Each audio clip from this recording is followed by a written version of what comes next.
Salut à tous, merci d'être avec nous pour ce nouveau numéro d'Autrement et on parle de règles de menstruation dans ce numéro, comment les visibiliser autrement, comment leur donner leur juste place à cette situation qui arrive tous les mois chez les personnes menstruées. Tous les mois et pas seulement d'ailleurs parce que les règles c'est l'histoire d'une vie, c'est l'histoire d'une période donnée dans la vie, mais on va comprendre que parfois on leur donne une vision un peu trop décalée de ce qu'est la réalité.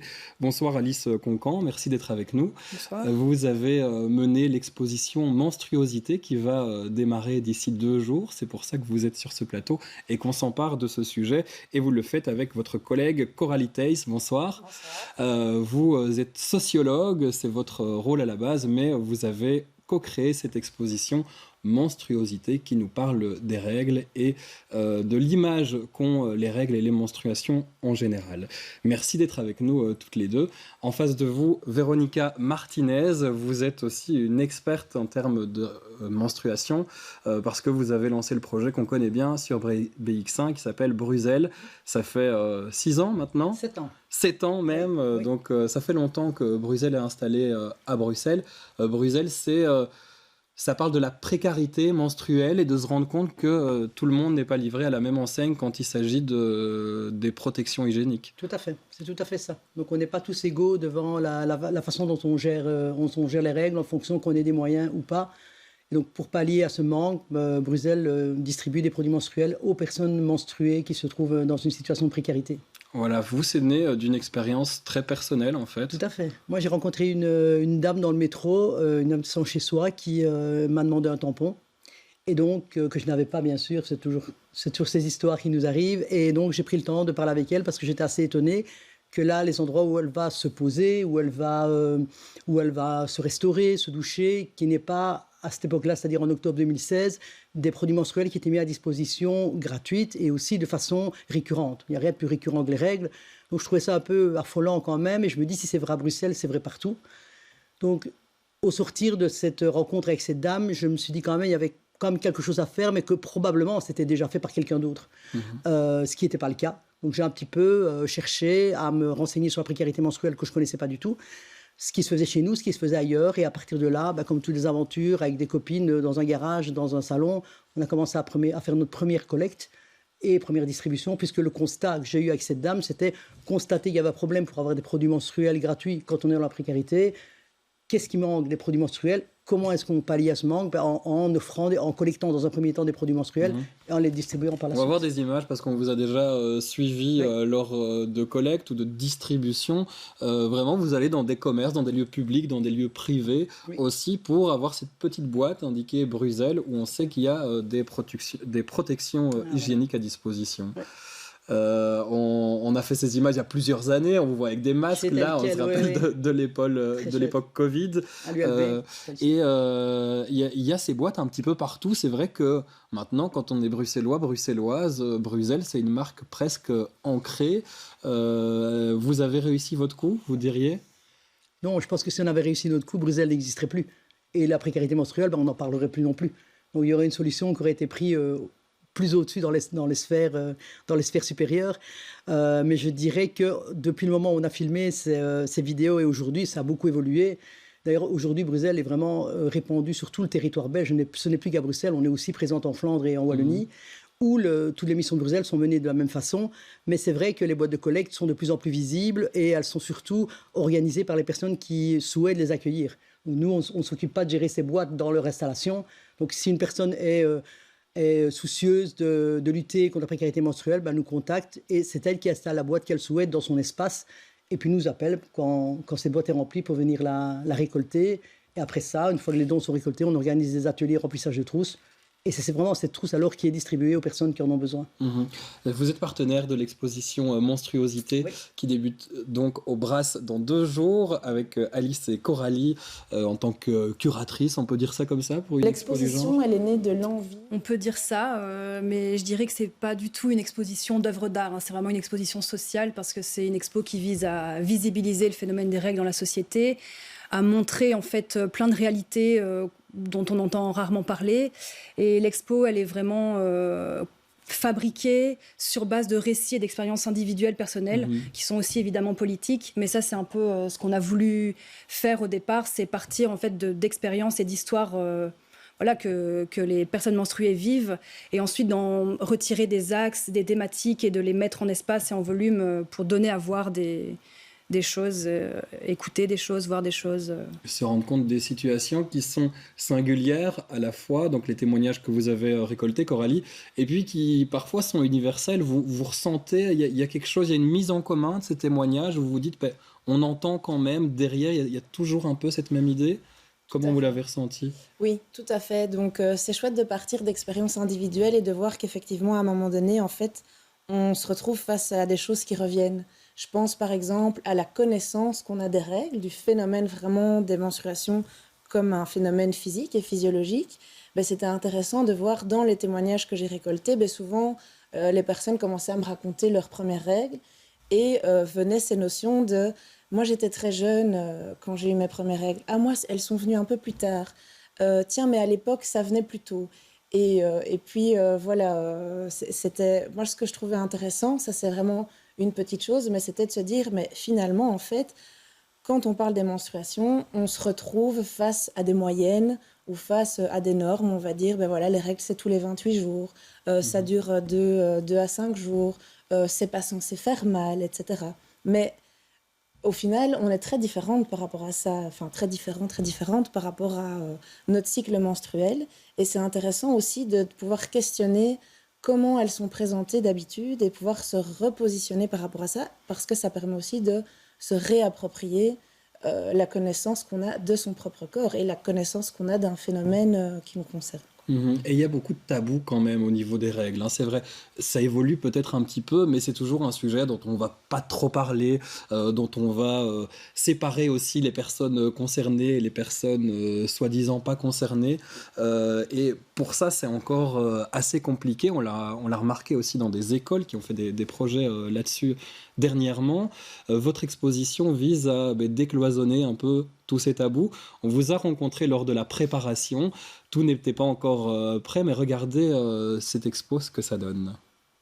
L'exposition, elle est née de l'envie de pouvoir visibiliser un phénomène qui est largement invisibilisé, les habitudes qu'on développe quand on est réglé, et comment ces habitudes et ces pratiques, elles sont ancrées en fait dans un tabou, dans un espace public qui est peu réfléchi pour les personnes menstruées. Il va y avoir vraiment des informations sur c'est quoi les menstruations, comment ça se passe, qu'est-ce qui se passe dans notre corps, à quoi ça ressemble un utérus, pour pouvoir en fait favoriser la compréhension des menstruations et de pouvoir se réapproprier finalement la connaissance de son corps. En amont du projet, on a fait des ateliers d'écriture et de dessin. La consigne, c'était ça. Quels sont les lieux qui apparaissent quand vous pensez à vos règles? Il y a des lieux qui reviennent souvent, ce sont les toilettes. Forcément, parce que quand on gère en fait le sang qui coule, c'est bien souvent aux toilettes que ça se passe. Et si ça revient souvent, c'est parce que finalement les toilettes, elles sont peu adaptées au fait qu'il y a des personnes de notre société qui sont menstruées et qui ont besoin de toute une série de choses en fait pour assurer leur santé menstruelle, donc toutes les questions d'hygiène, de sécurité aussi, donc de pouvoir faire ce qu'il faut pour qu'elles se sentent bien. Ces morceaux de cartographie vont se retrouver ici sur toute la simèse, tout le mur qu'on voit là derrière moi. En fait, les règles, c'est pas juste gérer du sang tous les mois. En fait, déjà ça, c'est quelque chose en soi et c'est pas évident, mais ça touche à une diversité de thématiques, de problématiques qui sont liées aux règles, et on avait envie de pouvoir parler de tout ça, de montrer quelque chose qui est peu montré dans notre société. Voilà, donc ça se passe au Brass à partir de ce jeudi 16 novembre, Menstruosité. L'exposition, Alice, pourquoi menstruosité? Pourquoi ce terme? Alors, menstruosité, c'est un peu un jeu de mots entre menstruation et aussi monstrueux. Donc c'est un mot qui permet de parler à la fois du tabou et de le transformer aussi un peu en curiosité, cabinet de curiosité. Donc un des dispositifs aussi de l'exposition, c'est un cabinet des curiosités qu'on a appelé cabinet de menstruosité, où on va exposer, donner à voir des objets qui sont liés aux règles, à la fois des objets qui permettent de récolter le sang des règles, mais aussi plein d'objets qui sont liés aux différentes pratiques. On ne va pas tout vous dire, vous viendrez voir il y aura des ce qui trucs est. à découvrir. Ouais. Mais donc voilà, ce mot, c'est la contraction entre menstruation et monstrueux. Vous faites partie des partenaires de cette exposition, Véronica, avec votre association Bruxelles. Quand vous entendez une exposition qui se lance là-dedans, ça vous fait quoi, vous qui travaillez sur cette thématique depuis maintenant tant d'années? Ça me donne évidemment envie d'aider, de participer. Je suis très content d'ailleurs que Bruxelles en fasse partie. On s'est rencontrés plusieurs fois pour parler de différentes thématiques en relation à l'exposition. Ça permet, je dirais que c'est une occasion supplémentaire de visibiliser les règles et surtout de déconstruire le tabou autour des règles, puisqu'on est vraiment que ce soit les menstruosités ou Bruxelles, c'est sûrement une de nos missions les plus importantes, c'est de mettre en lumière et de montrer que les règles, c'est pas tabou, ça fait partie de la vie de tous les jours et que on devrait tous être informés. Et je rebondis sur ce que disait Coralie, où la connaissance de son corps et de la façon dont fonctionnent les règles, nous qui faisons, on fait Bruxelles qui fait de la sensibilisation dans les écoles par rapport à la déconstruction du tabou, et aussi un volet sur la santé menstruelle, on se rend compte qu'il y a très peu de connaissances de son propre corps ou du corps de l'autre, que ce soit la personne qui est menstruée ou celle qui ne l'est pas. Il y a vraiment encore beaucoup de méconnaissances et je suis vraiment persuadée que le tabou est vraiment nourri par cette méconnaissance aussi.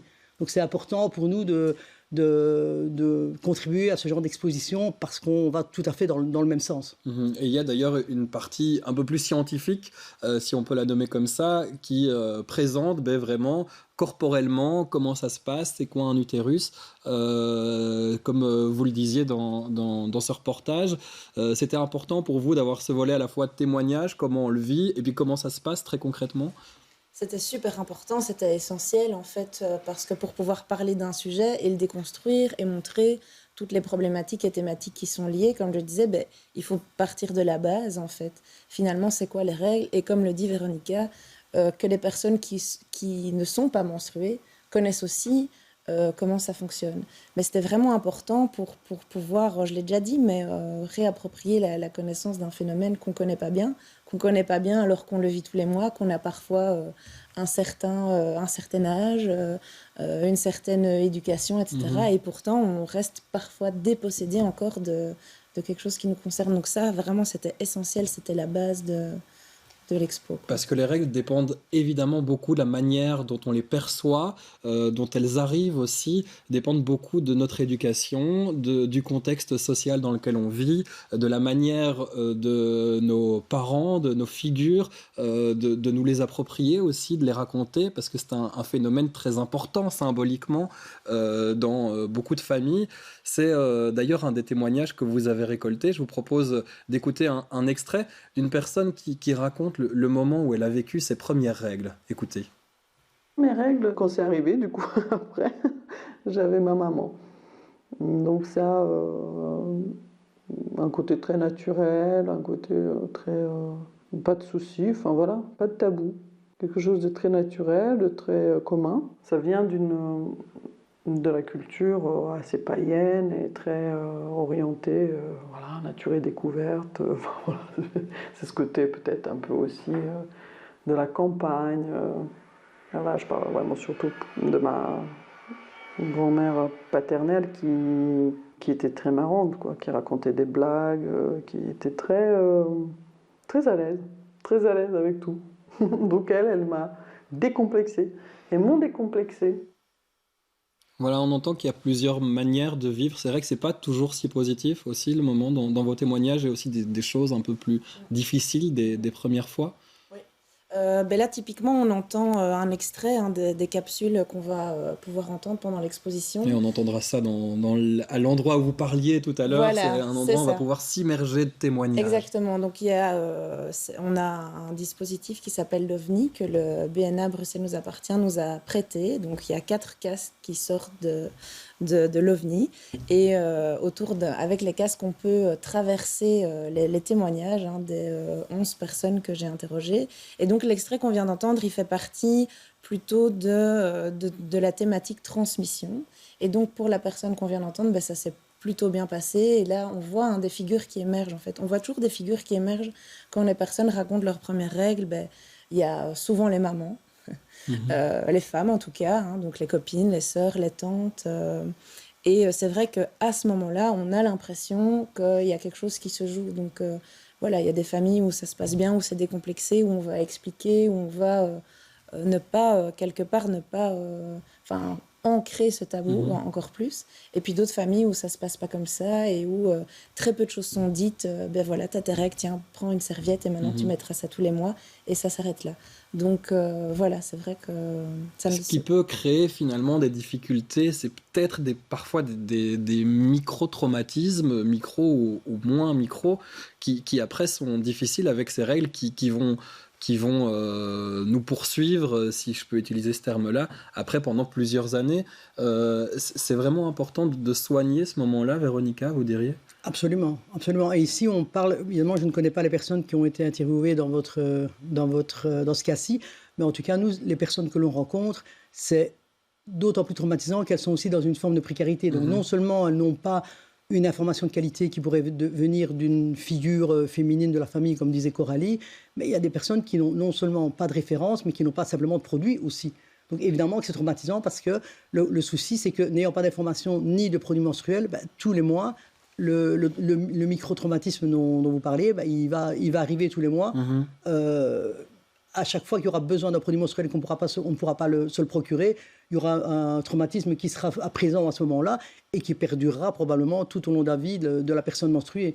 Donc c'est important d'avoir l'information, d'avoir une figure de référence et surtout d'avoir les produits menstruels nécessaires pour prendre soin de soi. Donc avoir les produits, ça fait partie des bonnes pratiques à avoir pour imaginer des espaces assez inclusifs pour les personnes menstruées. Comment on peut imaginer des toilettes, Alice ? Vous êtes donc designer social, c'est votre titre au sein de Luc Lab, cette société qui a monté cette exposition. Ça veut dire que vous réfléchissez au lieu pour qui s'adapte au mieux. C'est quoi le métier de designer social d'abord, avant d'aller arriver à mon autre question? Ouais, grand sujet. Mais donc le design social, c'est une pratique qui vise à développer des solutions qui répondent à des besoins. Et donc dans cette pratique du design social, avant tout, on questionne ces besoins. Donc on questionne les besoins sociaux, les besoins sociétaux, pour faire en sorte que les réponses qu'on va proposer soient adaptées.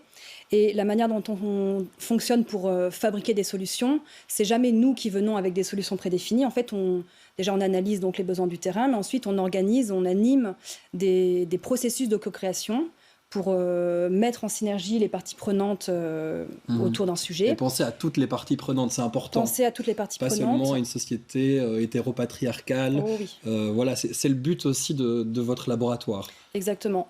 Et on va aussi outiller, en fait, on va créer des outils et des méthodes sur mesure en fonction des besoins, des enjeux, des contextes et aussi des publics avec qui on travaille. On va les outiller pour leur permettre de travailler ensemble, parce que c'est pas évident de travailler ensemble quand on se connaît pas, etc. Donc une grosse partie de notre travail, c'est aussi de penser à ces outils et ces méthodes de travail. Et donc pour aboutir à des solutions adaptées et qui peuvent prendre forme de différentes manières. Ici, par exemple, c'est une exposition. C'est la première exposition d'ailleurs qu'on fait ensemble, qu'on fait tout court. Mais ça peut être, par exemple, le réaménagement d'espaces publics. Ça peut être de designer des nouveaux services d'alimentation, par exemple. Donc, voilà, on se positionne plutôt en tant que méthodologicienne. Et en fait, on n'a pas besoin d'être experte des sujets qu'on aborde, mais parce qu'on vient justement chercher le contenu auprès des gens qui sont eux-mêmes experts. Ouais, tout à fait. Ouais.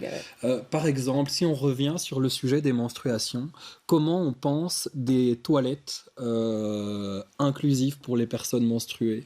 À quoi on doit faire attention si on est architecte ou qu'on va imaginer des toilettes publiques ou privées? À quoi on doit faire attention? Coralie, oui. Je vous regarde vous, mais oui. Ça peut être n'importe qui. J'attendais parce que c'est vrai que au tout début, petite digression, mais au tout début du projet, quand on a eu cette idée avec Alice, la première personne qu'on a contactée, c'est Bruxelles. Enfin, c'est Véronica au sein de Bruxelles parce que nous, on n'était pas experts de la question et donc on voulait avoir son avis. Et donc, je sais qu'elle elle a aussi une expertise, forcément, Vous nous direz aussi, c'est sur les toilettes. Mais c'est vrai qu'il faut partir, premièrement, de qu'est-ce qui se passe, en fait. Quand on a ses règles et qu'on doit gérer du sang qui coule, on utilise différents produits menstruels, différents moyens de récolter du sang.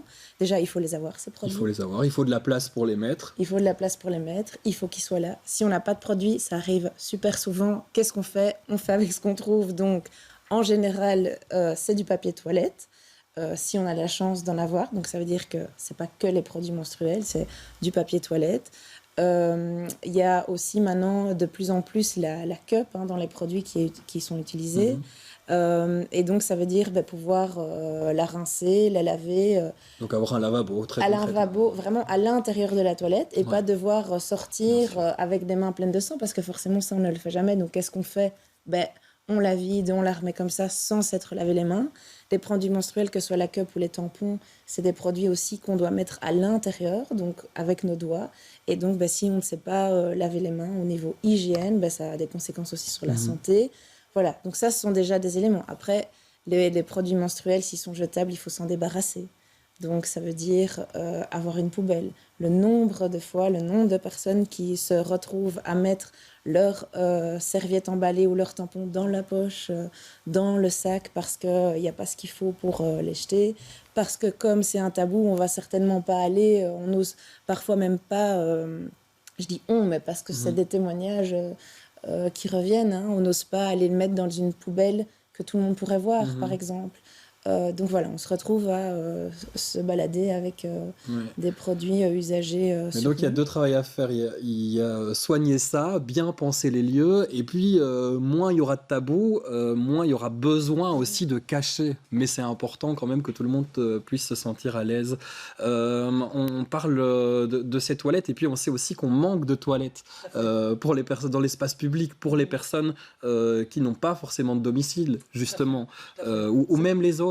Mais dans l'absolu, c'est un manque de toilettes publiques dans l'absolu. Je voulais juste revenir sur ce que Coralie disait, indépendamment du fait de tout ce qu'elle a cité aussi. Il ne faut pas oublier qu'il faut aussi des toilettes qui se ferment aussi, ce qui n'est pas souvent le cas, voire qui n'est pas jamais le cas. En tout cas, nous, avec nos sessions de sensibilisation dans les écoles, on fait souvent un tour dans les écoles après avoir fait ces sessions, et on se rend compte que la place des toilettes est une place prépondérante dans la façon dont fonctionnent les personnes menstruées dans une école. Et donc, un des critères qui revient très souvent et des problèmes, c'est que ces portes ne se ferment jamais.